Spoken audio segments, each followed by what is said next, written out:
Quero convidá-lo, meu querido, a abrir a palavra do Senhor no Evangelho de Lucas, capítulo 19. Nós faremos a leitura dos versos 11 até o verso de número 27. Evangelho de Lucas, capítulo 19, faremos a leitura dos versos 11 a 27. Lucas 19, 11 a 27. Assim nos diz a palavra do nosso Deus. Ouvindo ele estas coisas, Jesus propôs uma parábola, visto estar perto de Jerusalém e lhes parecer que o reino de Deus havia de manifestar-se imediatamente. Então disse: certo homem nobre partiu para uma terra distante com o fim de tomar posse de um reino e voltar. Chamou 10 servos seus, confiou-lhe 10 minas e disse-lhes: negociai até que eu volte. Mas os seus concidadãos o odiavam e enviaram após ele uma embaixada dizendo: não queremos que este reine sobre nós. Quando ele voltou, depois de haver tomado posse do reino, mandou chamar os servos a quem dera o dinheiro, a fim de saber que negócio cada um teria conseguido. Compareceu o primeiro e disse: Senhor, a tua mina rendeu 10. Respondeu-lhe o Senhor: muito bem, servo bom, porque foste fiel no pouco, terás autoridade sobre 10 cidades. Veio o segundo dizendo: Senhor, a tua mina rendeu 5. A esse disse: terás autoridade sobre 5 cidades.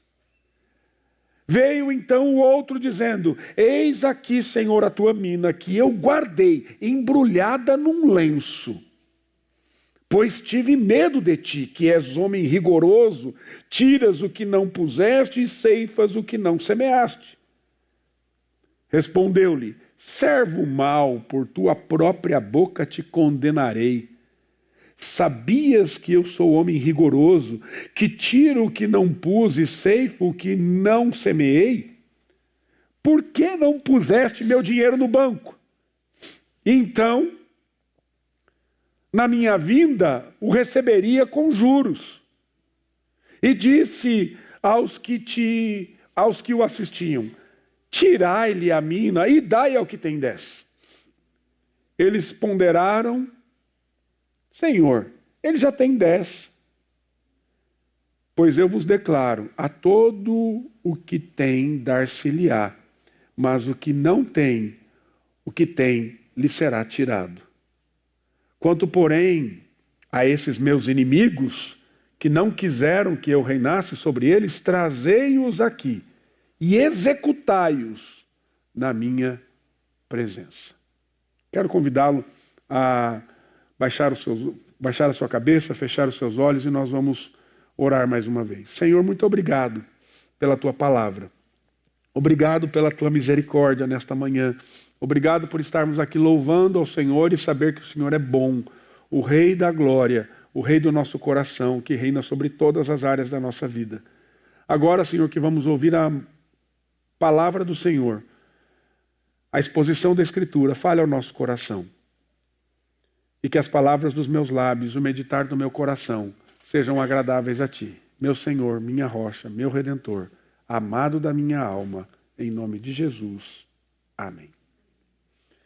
Meu querido, eu quero conversar com você e refletir com você e expor a Escritura na seguinte perspectiva, sobre o seguinte tema: enquanto o rei não volta. Enquanto o rei não volta.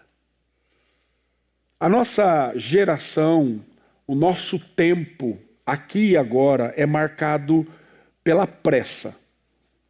Nós não gostamos de esperar. Haja vista a realidade que nós temos hoje Se você vai para as mídias sociais e você é um videomaker, ou se você trabalha aí como produção de conteúdo, né? Conversando com a Gabi essa semana aí, planejando algumas coisas para a igreja, ela trabalha nessa área, dá para fazer um vídeo de 10 minutos para o Instagram? Não dá. É 1 minuto. E olha lá, 1 minuto e meio. As coisas são rápidas, instantâneas. Nós queremos respostas rápidas. Nós queremos resultados imediatos. Nós queremos soluções instantâneas. Esperar se torna algo desconfortável para nós. Eu já disse isso aqui certa vez e vou repetir. Tem aquele filósofo conhecido, Mário Sérgio Cortella. Já ouviram falar nele? Ele fala sobre a despamonhalização da cultura e a migiolização da cultura. Sabe o que é isso? Alguém aqui já fez pamonha? Já fez pamonha já? É rapidinho para fazer pamonha? Não é. Dizem que a melhor... Tem algum goiano aqui ou não? Dizem que a melhor pamonha é do Goiás. Há quem divirja disso. Mas se você vai fazer pamonha, pamonha é um processo. Você tem que ter milho, colher o milho. E via de regra pode ser uma pessoa fazendo, mas quanto mais pessoa tiver, melhor. E você senta ali e faz e tal. E aí o Cortella vai dizer assim que hoje nós estamos vivendo a despamonhalização da cultura. Ou seja, nós não queremos processos. Nós não queremos coisas demoradas. Nós queremos coisas rápidas, instantâneas. E aí, você quer fazer uma macarronada italiana, como eu fazia com meu pai quando era menino, que demora? Não, você não quer. Você quer um Nissin miojo. Não é? Rapidinho. Ou aquele cup noodles, que você coloca água quente e já está pronto. Não vale nada aquele negócio, só vai fazer uma bomba no seu estômago. Mas você come aquele trem horroroso, né? Mas essa é a nossa cultura. O Cortella ele fala disso para trazer uma realidade do tempo que nós estamos vivendo, das coisas instantâneas, das coisas rápidas, das coisas imediatas, daquilo que nós queremos rapidamente. Então hoje, se você tem um celular que é meio ultrapassadinho, que você vai abrir ele e demora para abrir os aplicativos, você fala assim, não presta mais esse negócio. Eu preciso de uma coisa mais rápida, uma coisa melhor. Computador, Jesus misericórdia. Essa meninada aqui não sabe o que era trabalhar num 486, não é não, Ricardo? Alguém lembra o que era um 486? Cuidado que você não denuncia a idade. Hein? Você lembrou que era um 486, Jesus misericórdia, né? O presbítero Edson começou a trabalhar, né, presbítero Edson? Qual que era? Era lá atrás, trabalhando com programação. Eu fico imaginando esses irmãos lá da década de 90 que trabalhavam com informática. Jesus, misericórdia. Hoje eles falam assim, nós estamos no paraíso. E os meninos falam assim, nossa, esse Windows aqui não vai rápido. É só porque as coisas têm que ser rápidas? Não, é porque no nosso tempo nós estamos ficando impacientes. Esperar é terrível. Se você pede um Uber, e agora está fácil, né? Você vai pedir no Uber, cancelou. Pede outro, cancelou. Pede outro, cancelou. Aí quando vem, 30 minutos para o abençoado chegar. Aí esses dias eu cheguei de viagem, eu estava lá no Rio Grande do Sul, aí eu peguei trem do aeroporto aqui para Barra Funda, era uma sexta-feira, tinha um abençoado de um show aqui nesse estádio do time que não tem mundial. E aí, tinha um show ali, e aí eu estava lá, e 30 minutos para chegar um Uber, não tinha um abençoado de um táxi para eu pegar. Aí eu liguei para minha esposa, falei, amor, não tem ninguém que vem me pegar. Aí ela foi, ela levou 30 minutos para chegar para me pegar. E como foi duro ficar esperando. Porque a gente quer ser atendido na hora. No momento que eu preciso. E a gente vai virando... alguém impaciente, nessa cultura daquilo que é urgente.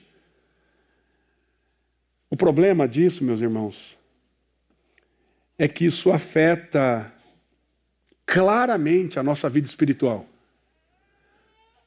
Porque muitas vezes, o que eu quero? O que você quer? Você quer que Deus responda a você imediatamente. Imediatamente. Na maneira que você deseja isso que você quer naquela hora, naquele momento. Mas o reino de Deus nem sempre se manifesta da forma e no tempo que eu e você desejamos e esperamos. Essa era a expectativa do povo nos dias de Jesus. O que nós estamos vendo aqui? Jesus, ele decide resolutamente ir para Jerusalém. E ele está a caminho de Jerusalém. E nós estamos vendo essa jornada desde lá do capítulo 9 do Evangelho de Lucas, 10 capítulos atrás. Nós estamos aqui no capítulo 19. Nós estamos vendo Jesus indo para Jerusalém. E na medida em que ele se aproximava de Jerusalém, crescia o quê? A expectativa de que algo grandioso acontecesse. Muitos acreditavam que Jesus estabeleceria um reino de forma visível lá em Jerusalém. Jesus vai chegar em Jerusalém, agora esses fariseus vão ver o que vai acontecer. Agora esses romanos aqui eles vão ser trucidados, vão acabar com tudo aqui. Jesus estabelecendo um reino político glorioso, era o que muitos tinham expectativa. E eles esperavam o quê? Um triunfo instantâneo. Eles esperavam uma coroação, só que uma coroação sem cruz. Eles esperavam glória sem espera. E é nesse contexto que Jesus conta a parábola das 10 minas. E o evangelista Lucas aqui ele deixa muito claro que ao longo isso deixa muito claro ao longo do texto que ele vai trazendo a nós. E ele diz que Jesus contou essa parábola, por quê? Porque estava perto de Jerusalém. E eles pensavam que o reino de Deus havia de manifestar-se imediatamente. Ele mostra que o reino virá plenamente. Mas antes do reino vir, haverá um tempo de espera e o rei partirá. Os servos receberão uma missão. Haverá oposição. Haverá fidelidade. Mas haverá negligência. E finalmente, o rei retornará. Essa parábola não fala apenas sobre futuro. Mas essa parábola, ela fala sobre como eu e você devemos viver aqui e agora. E ela responde uma pergunta fundamental. Como o discípulo de Jesus deve viver enquanto o rei não volta? Como o discípulo de Jesus deve viver enquanto o rei não volta? Jesus, como nós vimos no contexto, ele está chegando em Jerusalém. Desde lá do capítulo 9, verso 51, ele caminha para Jerusalém. E o clímax está se aproximando. A cruz se aproxima. A entrada triunfal acontece logo depois dessa parábola. Nós vamos ver isso, a entrada de Jesus. E como é que Jesus entra em Jerusalém? E ele tem essa entrada triunfal.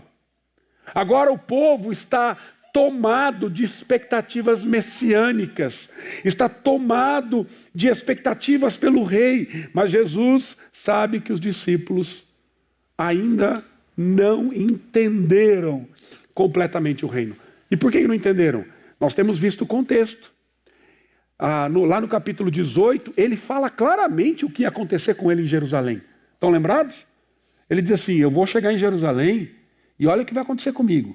Vão me prender, eu serei ultrajado, eu serei maltratado, eu serei espancado, eu serei cuspido e mais, vão me matar. Vão me matar. Mas fica tranquilo, que no terceiro dia eu vou ressuscitar. Ele já tinha falado isso 3 vezes para os discípulos. E o que aconteceu? Eles não compreenderam nada, tudo estava encoberto e eles não perceberam. Logo depois, ele entra em Jericó, naquele caminho, e aí o que nós vemos? O cego de Jericó que grita, filho de Davi, tem misericórdia de mim. O cego que não via nada, viu que ele era o Messias. E todo mundo que estava vendo não viu que ele era o Messias verdadeiro. Olha que coisa interessante, né? E Jesus então faz o cego ver fisicamente. mas ele enxergou espiritualmente quem era Jesus. Então está claro aqui que os discípulos ainda tinham expectativas e por conta destas expectativas não conseguiam perceber e enxergar aquilo que o Senhor desejava do seu reino. Eles ainda pensavam em glória imediata, em poder visível, em vitória política. Então Jesus, o que ele faz? Ele usa um recurso muito precioso, que é contar uma parábola que descreve exatamente o período em que nós vivemos aqui e agora. O tempo entre a primeira vinda e a segunda vinda de Cristo. O tempo da promessa e da resposta. Do já e do ainda não. O rei, queridos, ele veio. Mas o rei partiu. Mas o rei voltará. A pergunta é, enquanto ele não volta, o que fazemos, como vivemos? Porque, querido, existe uma responsabilidade colocada sobre os servos, sobre os discípulos de Jesus. Diante disso, eu quero ver com você, em primeiro lugar, que o reino de Deus, o reino exige que aprendamos a viver no tempo da espera. O reino exige que aprendamos a viver no tempo da espera. Os versos 11 e 12 nos mostram isso. Jesus inicia dizendo que certo homem nobre partiu para uma terra distante, a fim de tomar posse de um reino. Mas ele iria voltar. Essa imagem fazia sentido para quem estava ouvindo a mensagem. Era comum os governantes viajarem para receber oficialmente uma autoridade real. Mas Jesus usa essa realidade conhecida para ensinar algo espiritual muito maior a esses homens. E o ponto principal aqui é muito claro nessa mensagem de Jesus. Haverá um intervalo entre a partida do rei e o seu retorno. Isso confrontava diretamente a expectativa do povo. Por quê? Porque eles queriam uma manifestação imediata do reino. Mas Jesus mostra que antes da consumação haverá o quê? Espera. Haverá espera. Só que nós temos que entender que essa espera não é uma espera vazia. Ela é parte do plano de Deus. Ela faz parte do propósito eterno de Deus. E uma das maiores dificuldades da vida cristã é exatamente aprender a viver nesse intervalo. É esperar o Uber chegar, depois de terem cancelado várias viagens. É esperar num trânsito lotado. É esperar a resposta daquela entrevista de emprego. É esperar um diagnóstico que você não sabe o que vai acontecer. É esperar no hospital algo que dá medo, que dá angústia. Por isso que é difícil para nós esperarmos, irmãos. Porque nós queremos respostas imediatas. Nós vivemos entre a promessa e o cumprimento final. Entre a promessa e a resposta. Nós vivemos entre o tempo da cruz e o tempo da consumação. Nós vivemos entre a ascensão de Cristo e a volta de Cristo. E nesse período, muitas vezes, nós somos tentados a pensar que Deus está demorando. Que o reino não está avançando. Que o mal está vencendo. Onde está Deus? Que não olha para mim, que não olha para o meu sofrimento, que não olha para a minha angústia, que não olha para o meu problema. Ele demora a responder. Ontem nós estávamos aqui num treinamento de discipulado, e estava aqui um amigo querido que tem sido uma bênção na minha vida, reverendo Jean. E reverendo Jean, essa semana teve uma semana muito intensa, cancelaram o voo dele, ele mora em Goiânia, aí ele veio para cá, cancelaram o voo, ele teve que vir de ônibus, e aí ele ia voltar de ônibus, ele falou assim, Wagner, eu estou numa loucura, vocês estão dando treinamento aqui, eu estou ajudando vocês, mas eu estou aqui preparando, que eu vou pregar 2 vezes amanhã lá em Goiânia. Ele pegou o ônibus ontem para chegar hoje cedo, ia correr para a igreja para pregar de manhã e pregar de noite. Falei, Jesus, misericórdia. E aí nós fomos almoçar, enquanto nós voltávamos do almoço, ele estava compartilhando o sermão dele. Ele está fazendo uma exposição lá no livro do Gênesis. E ele falando sobre José. Ele falou assim, mas o ponto não é José. O ponto é Jacó. Porque José foi levado, vendido pelos irmãos lá para que fosse morto. E Judá queria que ele morresse, aquela coisa toda. Só que o que me chama a atenção, Wagner, é que Deus ficou em silêncio com Jacó. Deus não falou nada para Jacó. Aí quando os filhos dele vão para o Egito, José se manifesta. E aí então avisam Jacó. Jacó fala assim, eu vou ver meu filho antes que eu morra. Aí Deus vem falar com ele. Só depois desse tempo todo. E a gente conversava sobre isso. Eu falei assim, rapaz, isso aí cabe no meu sermão também. Como ilustração. Por quê? Porque é exatamente isso, queridos. Parece que Deus demora em me dar a resposta. Parece que Deus não fala comigo. E Deus ficou calado com Jacó durante anos. E o filho dele vivo. E ele pensava que o filho estava o quê? Morto. Por conta da mentira dos filhos. Por conta do pecado das pessoas. Quantas vezes a gente sofre por causa disso? Quantas vezes nós somos abatidos, ansiosos, angustiados, porque parece que Deus está demorando em responder à minha causa. Parece que o reino de Deus está estagnado, não anda. E aí eu olho e falo assim, que rei Jesus, que nada, quem está reinando é o diabo, só pode ser, porque é uma maldade crescendo, as pessoas aí vivendo nessa imundícia, essa maldade terrível. Mas, querido, deixa eu dizer uma coisa para você. Nessa parábola, Jesus deixa muito claro que o rei voltará. Muitas vezes nós queremos respostas imediatas, nós queremos uma transformação rápida. Aí você conhece a Jesus, tem um encontro com Jesus, Deus transforma a sua vida e você fala assim, pastor, mas meu marido não vem na igreja. Aí ele começa a vir. Ô pastor, misericórdia, mas demora demais. Esse homem não muda. Esse homem é um misericórdia, meu Deus do céu. Você quer que seja Nissim miojo, rapidinho, né? Você quer crescimento imediato.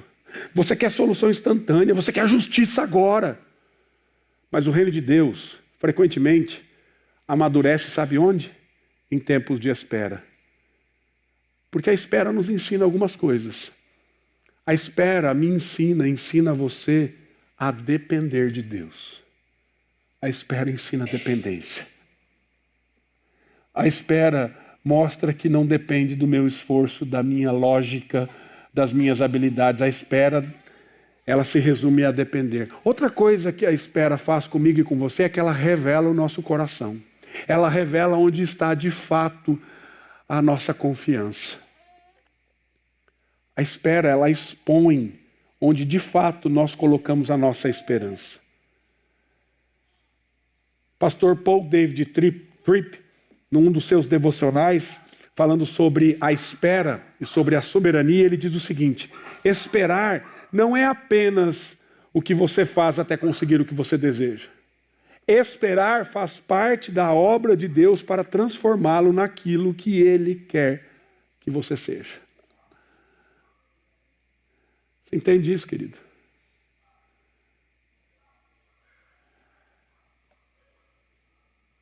O pastor Paul Tripp, ele mostra que a espera não é um atraso acidental no plano de Deus. Não. Ela faz parte de um processo. Do quê? De transformação espiritual, de redenção, de crescimento. E o que nós vemos aqui é Jesus corrigindo a expectativa ou as expectativas do povo, porque eles queriam que o reino fosse imediato. Mas Deus está, e Ele estava aqui trabalhando onde? No coração desses discípulos. Ele estava formando discípulos fiéis para viver como? Entre a promessa e a resposta. Entre o já e o ainda não. Para viverem nesse intervalo. Uma fé que só funciona quando tudo acontece rapidamente, ainda não aprendeu a confiar no Rei. A igreja, ela precisa aprender a viver no tempo da espera, sem perder a esperança e sem abandonar a fidelidade. Mas o Senhor Jesus nos mostra uma segunda coisa. Não só como viver nesse intervalo, nesse tempo de espera, mas ele mostra que o rei confiou aos seus servos uma missão enquanto ele não volta. O verso 13 diz: chamou 10 servos, confiou-lhes 10 minas e disse-lhes: negociai até que eu volte. O Senhor chama, dá uma quantia em dinheiro para cada um dos servos e diz assim: negociai até que eu volte. Essa é uma frase central nessa parábola. O rei, ele não deixa os seus servos sem direção para fazer o que eles querem. Ele deu uma responsabilidade a eles. A mina representava não apenas dinheiro, mas ela simbolizava tudo aquilo que Cristo confiou ao seu povo. O que Cristo confiou ao seu povo? O Evangelho, os dons, as oportunidades, o tempo, os recursos, a influência, a responsabilidade espiritual. E o mais interessante é que todos recebem a mesma quantia. O foco aqui não é a capacidade diferente, mas é a fidelidade. O reino não funciona pela lógica da comparação. Ele funciona pela lógica da fidelidade. É isso que Deus exige de nós. E Jesus está ensinando que o período da espera não é um período de passividade. Não é tempo de zona de conforto, de acomodação, de ser atraído pelo centro gravitacional do sofá. Não fazer nada. Não é tempo de vida espiritual superficial. Enquanto o rei não volta, seus servos, seus discípulos têm uma missão. E isso confronta profundamente a igreja dos nossos dias. Confronta a mim e a você no nosso papel como igreja, como discípulo de Jesus. Porque existe uma tendência de reduzir o cristianismo a consumo espiritual. E é muito mais fácil hoje você ir numa igreja que você entra, você é alimentado, você assiste, vai embora e ninguém sabe nem seu nome. É fácil não querer envolvimento. Sai correndo depois do culto. Muitas pessoas querem receber, mas não querem servir. Querem conforto espiritual, mas não querem responsabilidades do reino. Mas o que Jesus disse? Negociai. Negociai. Ou seja, trabalhem, sirvam, multipliquem, administrem, vivam ativamente para o reino. E nesse sentido, um outro conselheiro bíblico chamado David Powlison, ele diz o seguinte: Deus está comprometido em nos convocar para algo maior do que a nossa felicidade particular. Powlison mostra para nós que a vida cristã nunca é centrada apenas, veja, apenas no conforto pessoal, porque Deus nos dará conforto, mas ela não é centrada nisso. O rei entregou minas aos servos porque o rei envolve esses discípulos, esses servos na missão, com responsabilidade e com propósito. Enquanto Cristo não volta, fomos chamados para viver algo muito maior do que nós mesmos. Muito maior do que os meus desejos, que os meus anseios e aquilo que eu quero. A pergunta que eu lhe faço é: o que você está fazendo com aquilo que Deus confiou a você? A sua vida está produzindo frutos para o reino? Você vive como servo em missão? Ou você é apenas um espectador religioso e você vai em algumas igrejas, em alguns lugares, ou você vem nessa igreja para que os seus anseios sejam atendidos? Querido, deixa eu dizer uma coisa muito séria para você. A espera nunca é passiva. Enquanto o rei não volta, a igreja evangeliza. Enquanto o rei não volta, a igreja discipula. Enquanto o rei não volta, a igreja serve. Enquanto o rei não volta, a igreja ora. Enquanto o rei não volta, a igreja ama. Enquanto o rei não volta, a igreja proclama. Enquanto o rei não volta, a igreja persevera. E esse texto, ele conversa profundamente com aquilo que eu e você, aquilo que nós estamos fazendo aqui na nossa campanha da Grande Esperança. Porque a igreja não foi chamada para esperar Jesus parada, escondendo a mina, mas foi chamada para uma responsabilidade, para a proclamação do Evangelho, para compartilhar o amor de Deus, para orar pelas pessoas, para levar uma palavra de esperança àqueles que estão aflitos e oprimidos, escravizados pelo pecado.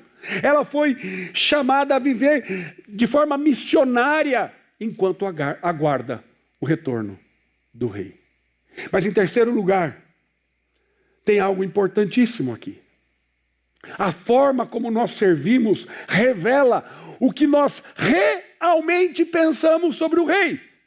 A forma como você vive, a forma como você se porta, a forma como você comporta neste intervalo, revela o que você pensa sobre o rei. Você não precisa me falar o que você pensa sobre Jesus.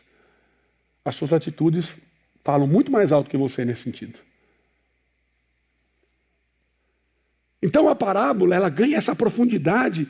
Por quê? Porque alguns rejeitam explicitamente o rei. Não queremos que este reine sobre nós, verso 14 diz. Mas os seus concidadãos o odiavam e enviaram após ele uma embaixada dizendo: não queremos que este reine sobre nós. Essa frase é a essência do pecado da humanidade, meus amados. O problema do homem não é a falta de religião. Sabe qual é o problema do homem? O problema do homem é a rejeição total e deliberada ao governo de Deus. O coração humano naturalmente resiste ao reinado de Cristo. Viram a glória de Deus, conheceram a Deus, mas preferiram adorar as coisas criadas do que ao Criador. Romanos capítulo 1 diz isso. Mas a parábola, ela não entra nesse detalhe. Ela se concentra onde? Nos servos, nos discípulos, no povo de Deus. E agora nós vemos essa atenção. Então, quando o rei retorna, ele pede uma coisa muito importante que eu e você teremos que fazer no último dia: prestar contas. Os primeiros servos apresentam fruto. O que receberam foi multiplicado. Nós vemos que compareceu o primeiro e disse: Senhor, a tua mina rendeu 10. Ele tinha uma, rendeu 10. O Senhor fala assim: muito bom, servo bom, porque foste fiel no pouco, terás autoridade sobre 10 cidades. Vem o segundo dizendo: Senhor, a tua mina rendeu 5. Você vai ter autoridade sobre 5 cidades. Mas aí apareceu um servo negligente. E ele devolve aquela quantidade de dinheiro, aquela mina intacta. E ele diz assim: tive medo de ti, porque és homem rigoroso. E aqui está um ponto decisivo na parábola, meus irmãos. A maneira como ele enxerga o rei determina a forma como ele vive. Ele vê o rei de forma distorcida. Essa visão produz o quê? Medo, paralisia, omissão, negligência. Só que quando eu olho para essa realidade, isso é atual, meus irmãos. Porque muitas pessoas têm uma visão distorcida de Deus. Algumas pessoas veem Deus como um Deus duro, um Deus pesado, distante, impossível de agradar. E o que acontece com você? Isso vai produzir uma vida cristã, uma espiritualidade fria, sem sentido, estagnada, sem fruto. Outros enxergam Deus apenas como permissivo e vivem sem temor. Então eu posso fazer o que eu quero e não tem problema. Não tem problema eu viver no pecado. Agora, a visão correta do rei transforma a maneira como eu e você servimos. Quem ama o rei serve com alegria. Quem confia no rei vive com fidelidade. Quem entende a graça deste rei deseja honrá-lo. Ed Welch, outro conselheiro bíblico, vocês percebem que as minhas leituras elas estão focadas nessa área, né, do aconselhamento bíblico, que é a área que eu gosto de fato. Ele diz assim: o que você pensa sobre Deus moldará cada detalhe da sua vida. Você percebe o impacto disso? O que você pensa sobre Deus, sobre quem Deus é, moldará cada detalhe da sua vida. O que você pensa sobre Ele influenciará nas suas atitudes. O servo negligente da parábola tinha uma visão distorcida do rei. Isso afetou completamente a sua fidelidade. Ele teve medo. Ed Welch nos lembra que a nossa visão de Deus sempre molda a nossa vida espiritual. Uma visão errada de Deus vai produzir medo, vai produzir paralisia, vai produzir negligência. Agora, uma visão correta, entendendo biblicamente quem Deus é, o resultado disso será confiança, será fidelidade. E esse é o processo que Deus quer que aconteça comigo e com você, para que você entenda quem Ele é, para que você tenha o seu coração redirecionado pela ação sobrenatural do Espírito Santo. A pergunta que eu lhe faço é: o seu serviço a Deus nasce de um amor profundo a Deus? Ou porque quando você foi recebido como membro da igreja, o conselho chegou para você e disse assim: que área da igreja você mais gosta e você poderia servir? Aí agora você se sente obrigado a trabalhar na área que você disse lá para o conselho. Eu disse que eu poderia trabalhar na recepção da igreja, então agora eu tenho que vir para a recepção. Eu disse que eu era músico, então agora eu tenho que tocar. Meu Deus, tem que chegar todo domingo 8 horas da manhã, mais cedo. Alguém inventou de dizer que eu tinha talento e eu tinha dom de diácono. Pronto, agora arrumei para minha cabeça. Fui eleito diácono, fui eleito presbítero.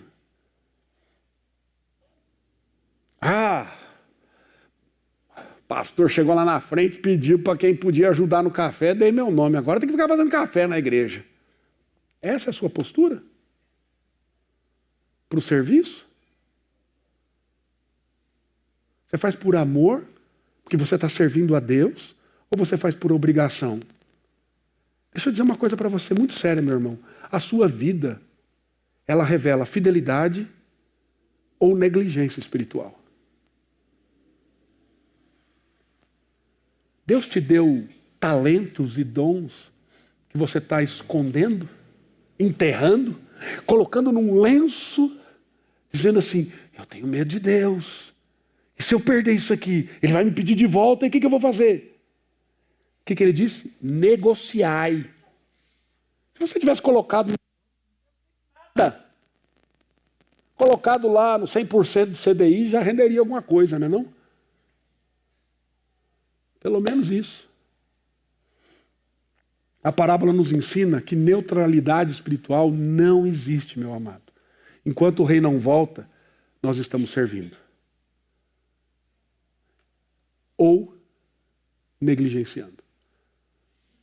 Se você não serve, você está sendo omisso ou negligente. Então pense nisso. Porque um dia você não vai prestar conta para o pastor, você não vai prestar conta para o conselho, você não vai prestar conta para as pessoas, você vai estar diante do rei. Como é que vai ser a sua postura? Igual a esse que disse: tive medo? Mas a parábola termina com uma quarta questão muito importante. O retorno do rei trará recompensa, juízo e consumação do reino. A parábola termina de forma muito forte no verso de número 27.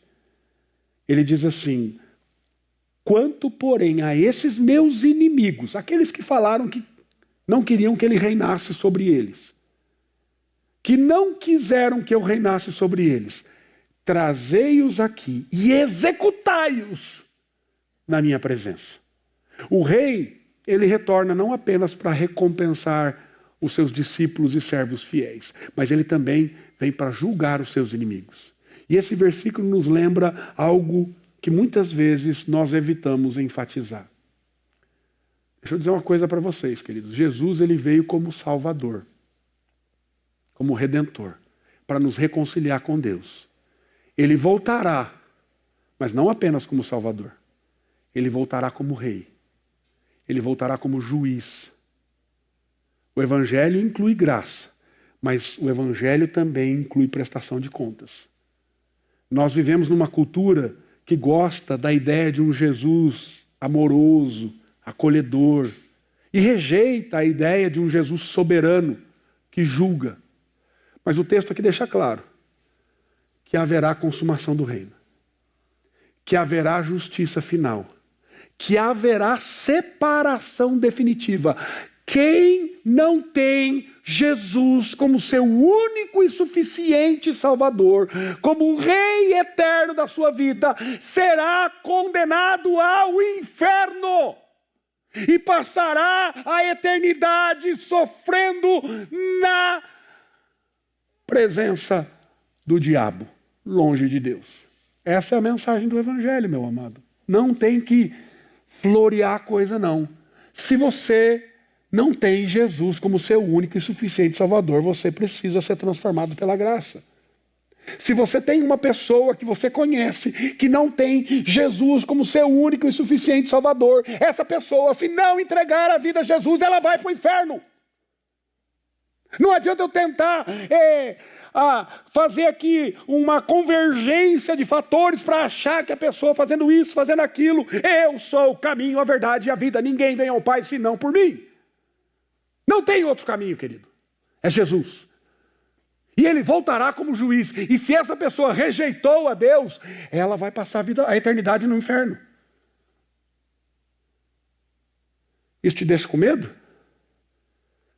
Te deixa angustiado? Não, pastor, eu estou tranquilo, porque eu entreguei minha vida a Jesus. Amém, glória a Deus. Agora, você está levando uma mensagem de salvação para aqueles que você ama, que você conhece, que vão passar a eternidade no inferno se não entregar a vida a Jesus?